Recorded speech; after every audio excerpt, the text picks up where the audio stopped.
నా గుండెల్లో కొలువైలన్నా.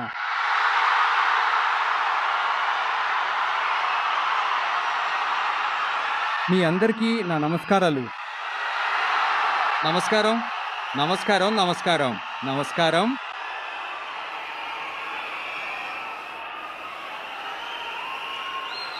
చాలా చాలా చాలా ముఖ్యమైన సమయంలో మనం ఉన్నాం.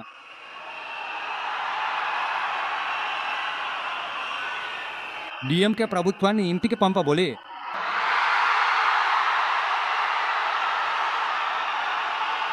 ఆ ఎన్నికల చివరి దశలో జరిగిన ప్రచారం స్టాలిన్ గారిని ఇంటికి పంపబోయే. ఆ ఎన్నికల చివరి ప్రచారం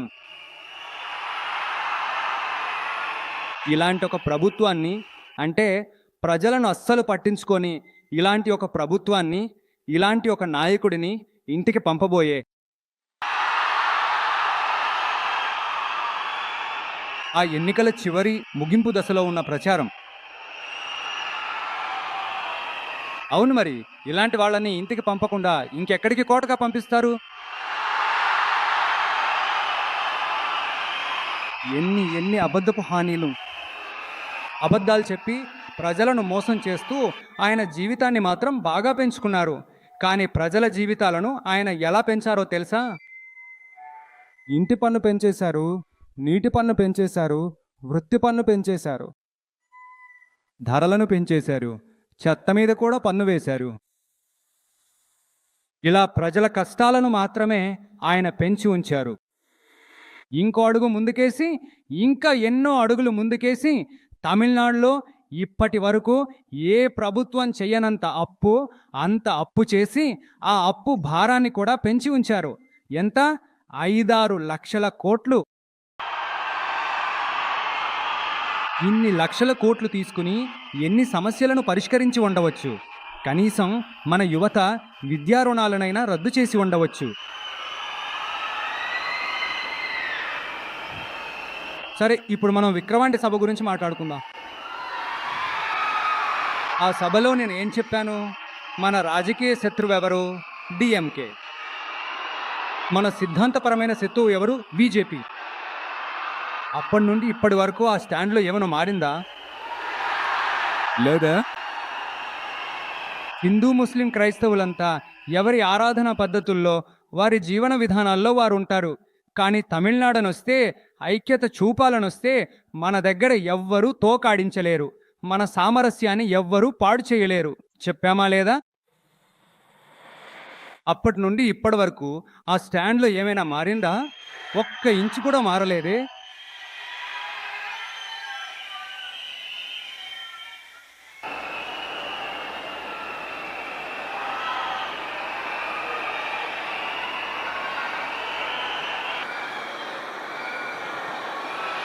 ఒక్క అంగుళం కూడా మారలేదు. లౌకిక, సామాజిక న్యాయమే మన విధానం. దాని నుండి అస్సలు మారే ప్రసక్తే లేదు. ఈ విషయంలో మీరు మీ విజయ్ని 100% నమ్మవచ్చు. హిందువులు, ముస్లింలు, క్రైస్తవుల మనిషిగానే ఈ విజయ్ ఎప్పుడూ ఉంటాడు. ఏ మతమైనా మన మతమే అనే ఆ అసలైన ముఖమే ఈ విజయ్ ముఖం. ఇంకోటి ఏం చెప్తాం? సింహం ఎప్పుడూ సింహమే. సింహం ఒక్కటే వచ్చినా తన సత్తా చాటుతుంది. ఇదేదో మామూలు సభలో చెప్పలేదు. ప్రపంచవ్యాప్తంగా దేవుడు మనకిచ్చిన కోట్ల మంది మనవాళ్ళు మనతో ఉన్నారన్న నమ్మకంతో చెప్పాను.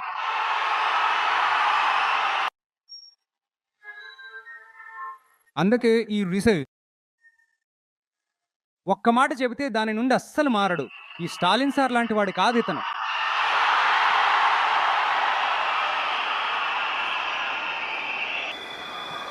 ఈ మైనారిటీ సోదరుల ఓట్ల కోసం ఒక పక్క కోట్లు ఖర్చు చేసి తమిళనాడు కాంగ్రెస్ను జేబులో వేసుకోవడం, ఇంకో పక్క పార్టీని కాపాడుకోవడానికి బీజేపీతో రహస్య పొత్తు పెట్టుకోవడం. ఒక పక్క ఖద్దరు వేషం వేయడం, ఇంకో పక్క కాషాయ వేషం వేయడం. నేను ముందే చెప్పినట్లు డిఎంకేకి బీజేపీకి మధ్య ఒక రహస్య ఒప్పందం ఉంది. ఎప్పుడు చెప్పాను? దాదాపు 1.5-2 ఏళ్ల క్రితమే చెప్పాను. ఆ రోజు నేను చెప్పింది ఈరోజు దేశమంతా ప్రతిధ్వనిస్తోందా? పశ్చిమ బెంగాల్ ముఖ్యమంత్రి మమతా బెనర్జీ మేడం కూడా ఇదే కదా చెప్పారు. నిజానికి స్టాలిన్ సార్ పేరు ప్రస్తావిస్తూ ఆ ఆరోపణ చేశారు. దీనికి మీ సమాధానం ఏంటి స్టాలిన్ సార్? ప్రజలకు దొరికిపోయి బిత్తర చూపులు చూస్తున్నారు. ఈ ఎన్నికల్లో డిఎంకే ఓడిపోవడం ఖాయం.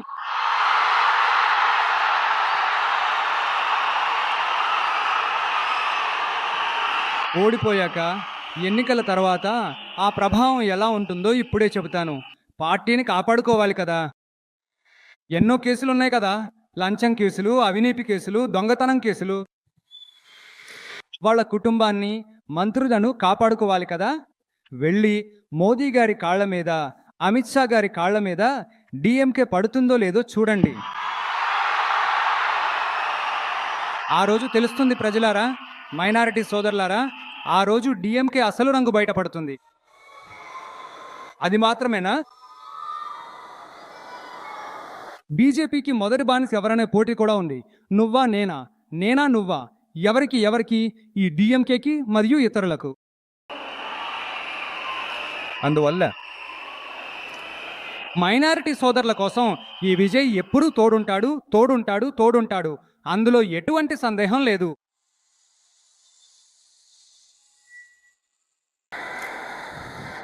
ఇప్పుడు రీసెంట్గా చాలా కామెడీలు జరుగుతున్నాయి కదా. స్టాలిన్ గారు కూడా మరికొందరు కలిసి ఈ ఎగ్జిట్ పోల్స్ పేరుతో చాలా అసూయతో కూడిన అంచనాలను వేస్తున్నారు. అందులో డిఎంకే 300 సీట్లు గెలుస్తుందట, మరికొందరు 700 సీట్లు గెలుస్తారట. అరే, ఇన్ని సీట్లు ఎక్కడున్నాయి? గుడ్డిగా ఏదో ఒకటి చెప్పేయడమే. ఈ మోసాలకు అసలు హద్దే లేదు. 40 ఏళ్ల లోపున్న వారు మాత్రమే విజయ్కి ఓటు వేస్తారట. 50 ఏళ్ల లోపున్న వారు మాత్రమే ఈ విజయ్కి ఏదో అలా ఓటు వేస్తారట. ఈ 40 ఏళ్ల లోపున్న ఓటర్లు చాలా తక్కువట.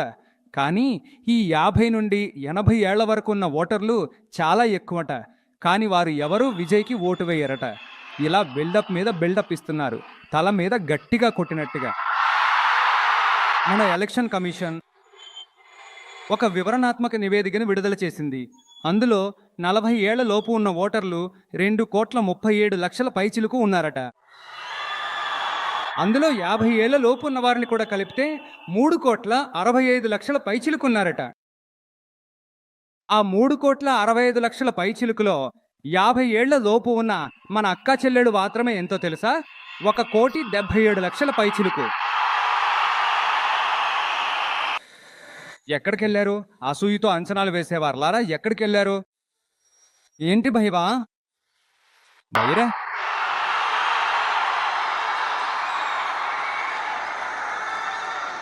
ఈ అసూయతో అంచనాలు వేసేవారికి ఒకే ఒక్క ప్రశ్న. ఈ 60 ఏళ్ల పైబడిన వారు, ఈ 70-80 ఏళ్ల వయసులో ఉన్న నా అమ్మ, అమ్మమ్మ, నాన్న, తాత వీరందరూ మన ఇంటి బిడ్డ విజయ్, మన ఇంటి బిడ్డ విజి అని అనడం మీ చెవులకు వినిపించడం లేదా? ఈ నిజాలన్నీ బయట చెప్పొద్దని ఆ ఇద్దరు బాగా చెప్పి పంపించారా? అందువల్ల ఈ ఎగ్జిట్ పోల్స్, అసూయతో కూడిన అంచనాలు ఏవైనా సరే డిఎంకే మరియు ఇతరులు మట్టి కరవడం ఖాయం. వారి ఈ అధికార దాహం, అవినీతి కలలు, దోపిడీ కలలు అన్నీ ఖతమే.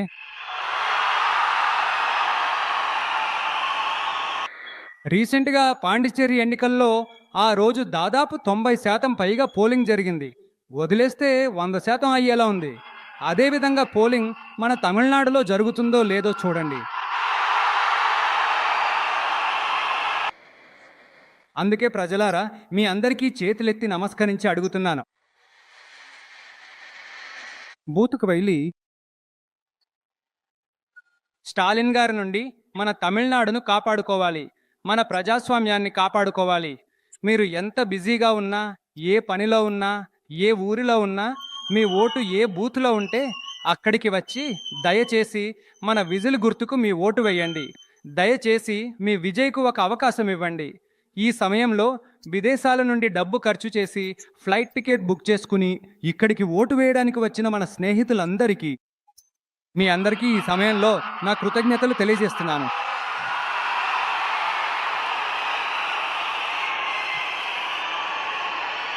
తర్వాత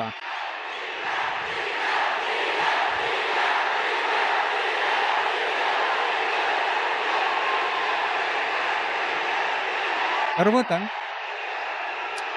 ఏదైనా సమస్య వస్తే విజయ్ బయటకే రాడట. ఇది ఎవరు చెప్తున్నారు?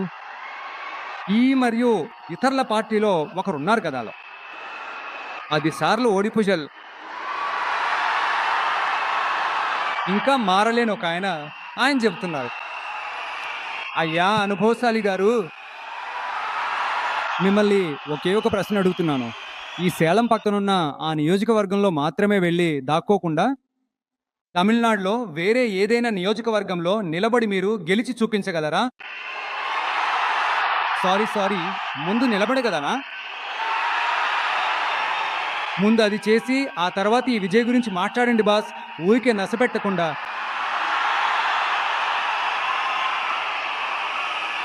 సొంత నియోజకవర్గంలోనే ఓడిపోతామని భయపడి మన గుర్తునే దొంగిలించిన వాడు కదా. అందుకే మన సంఘంలో ఎన్నో ఏళ్లుగా ప్రయాణించిన ఒక స్వతంత్ర అభ్యర్థి గుర్తును మనదిగా హక్కును చేర్చుకుని మద్దతు ఇస్తున్నాం. అందుకే ఎడప్పాడి నియోజకవర్గ ప్రజలారా, ఆ స్వతంత్ర అభ్యర్థి గుర్తు అయిన ఆ టీవీ గుర్తుకు మీరు ఓటు వేయడం మన విజిల్ గుర్తుకు మీరు ఓటు వేసినట్లే. అందుకే ఎడప్పాడి నియోజకవర్గ ప్రజలారా, దయచేసి అది మర్చిపోకండి. ఈ డిఎంకేకు మరియు ఇతరులకు ఒక కామన్ ఓనర్ ఒకరున్నారు కదా, ఎవరు? బీజేపీ. అందులో ఒక బీజేపీ మంత్రి ఒకరు చెబుతున్నారు, విజయ్ ఏంటయ్యా విజయ్ నటుడు, విజయ్ నటుడు, విజయ్ నటుడు, విజయ్ నటుడు. అవును, నేను నటుడినే. ఇప్పుడు ఎవరు కాదన్నారు? ఏదో ఈయన కొత్తగా కనిపెట్టినట్లు. కానీ నేను రాజకీయాల్లోకి వచ్చి నటించడం లేదు, రాజకీయాల్లో నేను నటించను. కానీ మీరేం చేస్తున్నారు? రాజకీయాల్లో ఉంటూనే నాటకం మీద నాటకం ఆడుతున్నారు కదా. అప్పుడు మీ అందరినీ నాటక నటులు అని అనవచ్చా? కేంద్ర ప్రభుత్వ అధికారాన్ని చేతిలో పెట్టుకుని డిఎంకేతో ఒక నాటకం మరియు ఇతరులతో ఒక నాటకం, అప్పుడు మీ అందరినీ ఒక ప్రమాదకరమైన నాటక కంపెనీ అని అనవచ్చా? బీజేపీకి లొంగిపోవడమే కాకుండా ఈ అవినీతిలో కూరుకుపోయి ఉన్న ఈ ఇద్దరూ మనకు వద్దండి. కొత్తగా ఫ్రెష్గా ఒక మంచి పాలనను అందించే, ఒక మార్పును తీసుకువచ్చే మన టీవీకేను మనమందరం కలిసి తీసుకువద్దాం. మనమందరం కలిసి వేడుక చేసుకుందాం. ఇదొక మార్పు కోసం జరుగుతున్న ఎన్నిక. ఊరికే మార్చి ఓటు వేయడాన్ని మార్పు అనరు. కొత్తగా ఫ్రెష్గా ఒకరిని తీసుకురావడాన్నే అంటారు. ఆ మార్పు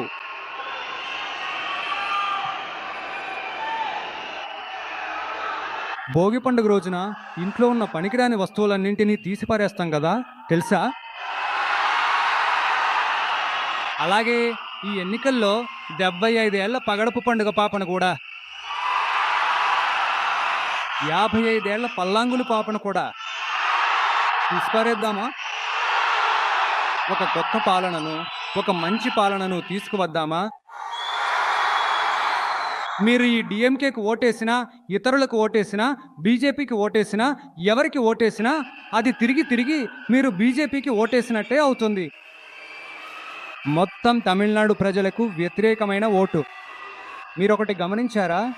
అందరూ కలిసి ఒకరినే వ్యతిరేకిస్తున్నారు.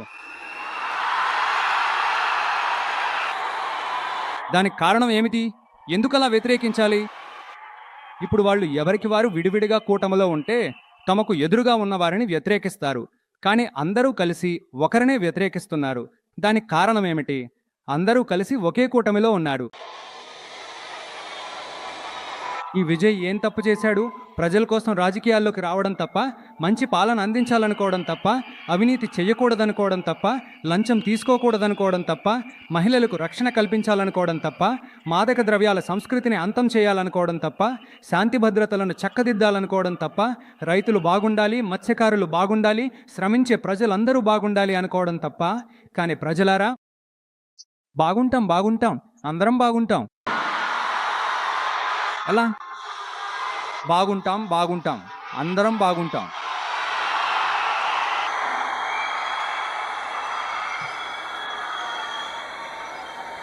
ఈ సమయంలో ప్రతి ఇంట్లో ఉన్న నా చిట్టి స్నేహితులకు ఒక విన్నపం. మీకు ఏదైనా చాక్లెట్ లేదా కిండర్ జాయ్ కావాలంటే ఏడ్చి మొండికేసి సాధించుకుంటారు కదా. అలాగే మీకు ఏదైనా డ్రెస్ కావాలంటే ఏడ్చి మొండికేసి సాధించుకుంటారు కదా. అలాగే మీకు ఇష్టమైన ఈ విజయ్ మామ కోసం, ఈ విజయ్ మామ గెలవాలని, మన తమిళనాడు గెలవాలని మీ ఇంట్లో ఉన్న మీ అమ్మ, నాన్న, పిన్ని, బాబాయ్, పెద్దనాన్న, పెద్దమ్మ, ప్రతి ఇంట్లో ఉన్న ఓటు వేసే వయసున్న అన్న, అక్క అందరినీ విజిల్ గుర్తుకు ఓటు వేయమని చెప్పండి. ఒకవేళ ఎవరైనా ఓటు వేయకుండా ఇంట్లో కూర్చుంటే వాళ్ళ చెవి దగ్గరికి వెళ్ళి ప్రేమగా విజిల్ ఊది ఓటు వేయడానికి పంపండి. విజిల్కు ఓటు వేసే వరకు వదలకండి. ఈ ఎన్నికలు ఇలాగే ఉండబోతున్నాయి. ఈ కూటమి లెక్కలన్నీ తలకిందులైపోయాయి. ఈ అరిథమెటిక్స్, మ్యాథమెటిక్స్ అన్నీ మొక్కలైపోయాయి. ఇక ఈ ఓటుకు డబ్బులిచ్చి ప్రమాణాలు చేయించుకోవటం అంతా అబద్ధపు ప్రమాణాలు, మోసగాళ్ళు చేయించే ప్రమాణాలు, అవన్నీ నమ్మకండి. ఇక ఈ బీజేపీ వచ్చేస్తోంది అని బెదిరింపులు అస్సలు పనిచేయవు. ఈ ఫాసిస్టు శక్తులు అస్సలు నెగ్గవు. ప్రజలు ఇప్పటికే నిర్ణయించుకున్నారు. ఈ డిఎంకే వద్దు, ఇతరులు వద్దు, ముఖ్యంగా ఈ బీజేపీ అస్సలు వద్దు. ఇప్పటికే నిర్ణయం అయిపోయింది. అందుకే ఈ సర్వే గిర్వే వేటిని నమ్మకండి. కొండలా ఎత్తుగా నిలబడిన మన ప్రజలు, పెద్ద విజిల్ అలలా ఉండబోతున్న ఈ ఎన్నికలు, విజయం సాధించే చరిత్రను తిరగరాయబోతున్న ఈ ఎన్నికలు.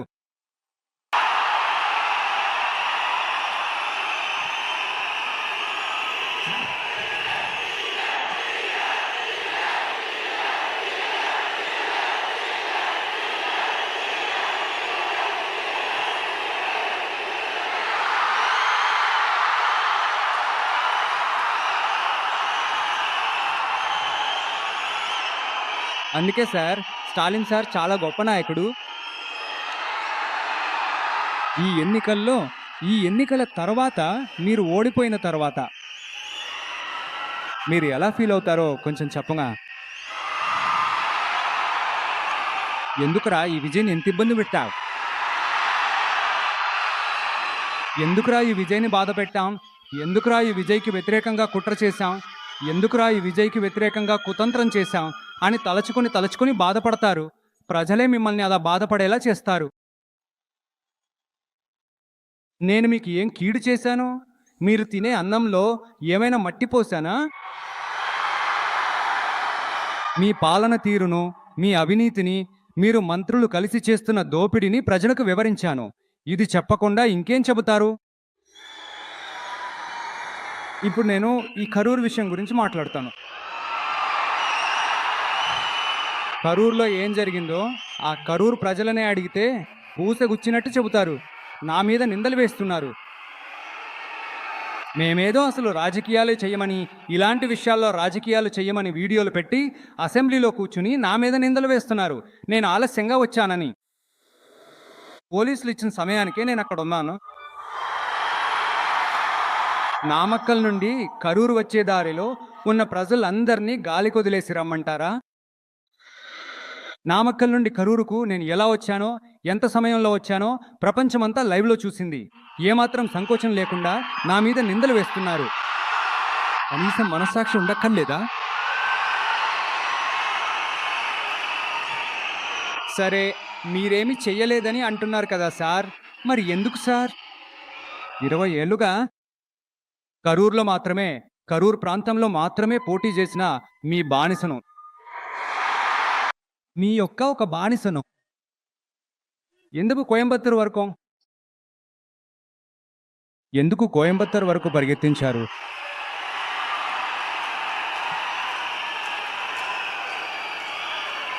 అందుకే ప్రజలారా, అన్ని బాధలను భరిస్తూ మీకోసం న్యాయం అడగడానికి వచ్చిన ఈ విజయ్ ఇప్పుడు మిమ్మల్ని న్యాయం అడుగుతున్నాడు. దయచేసి నాకు న్యాయం చేయండి. ఎలా న్యాయం చేయాలి?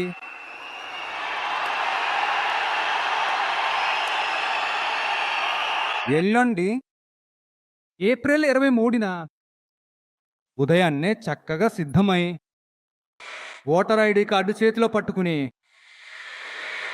ఇంట్లో దేవుడికి దండం పెట్టుకుని మీ ఇరుగు పొరుగు వారిని, అంకుల్స్, ఆంటీలను అందరినీ సంతోషంగా తీసుకువెళ్ళి పోలింగ్ బూత్లో ఆ విజిల్ గుర్తుకు ఎదురుగా ఉన్న బటన్ను గట్టిగా నొక్కండి.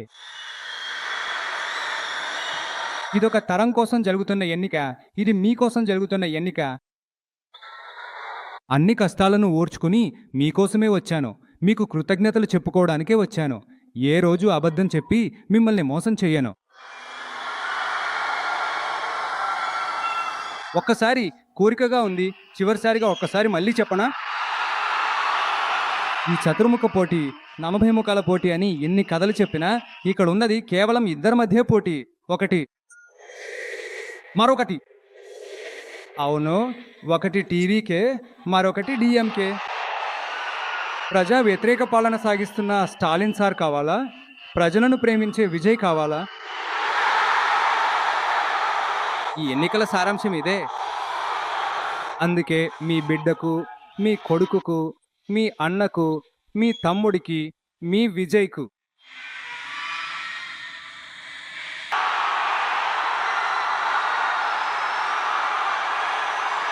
ఒక్క అవకాశం ఇవ్వండి. దయచేసి విజిల్ గుర్తుకు ఓటు వేయండి. ఇదొక విజిల్ విప్లవ ఎన్నిక కావాలి. మే 4వ తేదీ ఆ ఫలితాలు వచ్చే రోజు చాలా ప్రత్యేకమైన రోజని స్టాలిన్ గారు చెప్పారు. అవును, అవును, అది ప్రత్యేకమైన రోజే. అగ్ని నక్షత్రం మొదలయ్యే రోజు, కత్తిరి ఎండలు మొదలయ్యే రోజు. ఆ కత్తిరి ఎండలు తల పగిలేలా ఉంటాయి. అది ప్రజలకు అస్సలు పడదు. నమ్మకం ఉన్న ప్రజలెవరు మంచి పనులు ఆ అగ్ని నక్షత్రం సమయంలో అస్సలు చెయ్యరు. సూర్యుడు తగిలితే వడదెబ్బ తగులుతుంది. ఎప్పుడీ సూర్యుడు అస్తమిస్తాడా, ఎప్పుడీ సూర్యుడు అంతమవుతాడా అని చూస్తారు. పిల్లల నుండి పెద్దల వరకు ఆ సూర్యుణ్ణి అసహ్యించుకుని దూరం పెడతారు. అదే సంకేతం, అదే ఈ ఫలితానికి సంకేతం. ఓం శక్తి పరాశక్తి. డిఎంకే ఒక దుష్టశక్తి. ఆ దుష్టశక్తిని తమిళనాడు ప్రజలందరూ పరుగులు పెట్టించి తరిమి కొట్టి ఫుల్ స్టాప్ పెట్టబోయే రోజు మే 4వ తేదీ.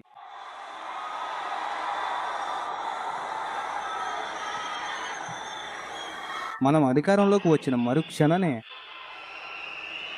నేనేం చేయబోతున్నానో చెల్తాను.